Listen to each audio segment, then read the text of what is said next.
যেভাবে সুসংগঠিত হয়েছে আমার মনে হয় যে বিএনপি যুবদল ছাত্র দলের চেয়ে কম নয়। নাঙ্গলকোটে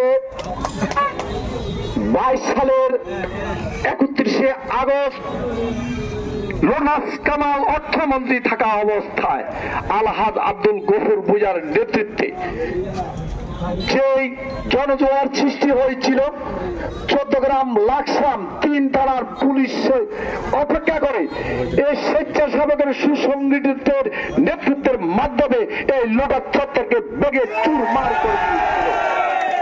তাই আমি জেলা কমিটিকে আহ্বান করব, যে আহ্বায়ক কমিটি উপজেলা এবং পৌরসভার নেতৃত্বে যারা তিলে তিলে এই শাসক থাকা অবস্থায় এই স্বেচ্ছাসেবক দলকে সুসংগঠিত করেছে, তাদের উপরে যেহেতু অন্যায় করা না হয়, আমি ধন্যবাদ জানাই। আসলে স্মরণ করতে না হলে নয়, আমাদের মরহুম ফারুক সাহেব বিভাগীয় সহ সাংগঠনিক সম্পাদক, উনি মৃত্যুবরণ করেছে। ওনার আশীর্বাদেই এমনকি আলহাজ আব্দুল গফুর ভূঁইয়ার নেতৃত্বে এই নাঙ্গলকোট উপজেলা এবং পৌরসভা স্বেচ্ছাসেবক দল সুসংগঠিত হয়েছে। আমি তার রুহের মাগফিরাত কামনা করি।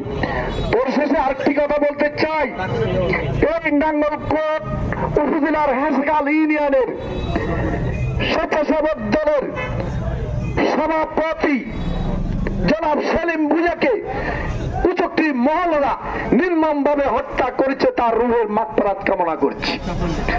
আমি আসলে অনেকেই আমরা দল করি, যতক্ষণ পর্যন্ত জীবন থাকে, যতক্ষণ পর্যন্ত রক্ত থাকে, তখন আমরা তাকে সেলিউট জানাই, তার মৃত্যুর পর তার খবর নিতে চাই না। এটা কিন্তু ঠিক নয়। আজকে আমরা অল্প কিছুদিন পরে একটা লোক মৃত্যুবরণ করলে তাকে ভুলে যাই। আমরা আজকে এই প্রতিষ্ঠা বার্ষিকী উপলক্ষে আমার মনে হয় যে সেলিম এবং কি আমাদের ফারুক সাহেবকে স্মরণ করা উচিত, কেননা তারা এই দল করতে গিয়েই তারা মৃত্যুবরণ করেছে। আমি একদিন, আপনিও একদিন এই দুর্ঘটনার শিকার হতে পারি।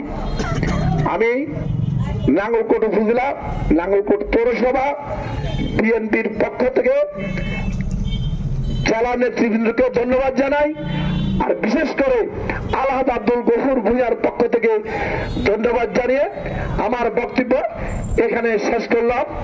আসসালামু আলাইকুম।